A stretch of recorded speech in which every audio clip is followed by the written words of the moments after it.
Happy Saturday. Today is Saturday, February the 9th. I just had to get out for a minute to go and take care of some things. Y'all, earlier in the week, it was up to 80 degrees. And now this morning, the low was 33. It's about 37 now.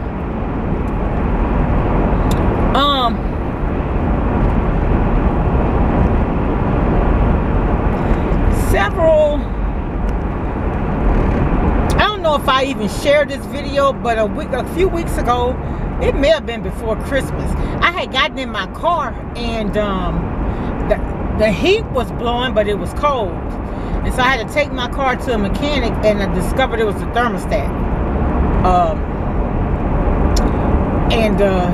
I try to look at the good in every situation, and it was $200 and something to get it fixed, but thank God we had it, right? So I got that done. So thank God, just before, because right after that it got really, really cold. And I ended up having to leave my car for the weekend. So, but anyway, how y'all doing today? How's the weather where you are? What are your plans for this weekend? I want to come on and talk about, and this happened sometime this week, Christophe St. John. And I want to offer prayers and comfort to his family.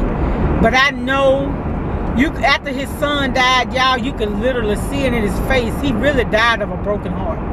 He never really got over the death of his son. And I understand that, because I had a nephew that died in a car wreck 2 years, well, it'd be 3 years this May. And my sister, it's the same with her. She's living, but it's just like something is missing. And if you look at his pictures after the death of his son, you can see it in his face. You can literally see it in his face. And that's why I try to be as kind as I can be to people, because everybody has a story, and you really don't know what that story is, And I say this often, you don't know the difference you can make in a person's life just by being kind. That same sister told me to go on and look at Ellen, because when Ellen on is in the daytime, I'm at work. And so this particular episode, I hope y'all can see me, Ellen gifted, it was Cheerios, gifted this family $500,000 for themselves, and another $5,000, $100,000 to pay it forward. And that's just the type of love we need to have in the world. I just can't stress it enough how important it is for people to feel like somebody love them and care about them. And that's why, I don't care who a person is, whether they're famous or not, I always try to see if I can find out what a person's story is. Because if you could get a person's story, like, we were watching the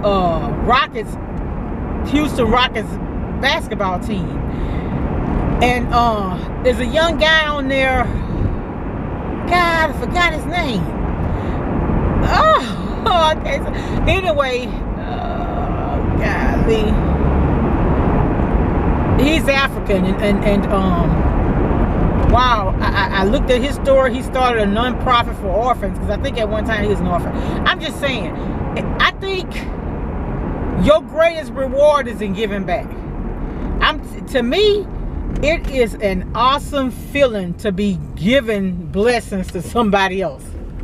It really is. And it doesn't have to be monetary. It could just be a compliment. Sometimes all people need to hear you say is, good morning. People just don't know how important that is. And I've seen it in people. I have seen, we getting off of work and somebody standing out, and they're too proud to ask for a ride. People just passing them by. And I ask people, and I know in this day and age it's not safe like that, but these people I had worked with every day, and I would offer them rides home. I didn't think my car's too bad, it's too good to get somebody a ride. I never felt like that. I always felt like what I have, God give it to you, but he'll bless you more if you become a blessing to somebody else. So it's just things that, like feel-good stories. That's what I thrive on. That's what give me hope. Like I saw a story this week where a young lady had gone in to try to get a vehicle, and nobody would finance the vehicle for her. And she was sitting in there crying, and a guy had come in to exchange. She had a little Toyota Scion, I think is how you pronounce it. He was coming in trading his vehicle in for a BMW, and he asked the guy, he said, were you able to help her? And the guy said no. He signed over his vehicle that he was trading in to that young lady. You know, that's God's love. All these things that we have, those things are material. We can't take any of that with us. We can't take any of it with us. Yeah, we want to have nice things. We want to secure nice things, but we don't want to be so in love with those things that we overlook people.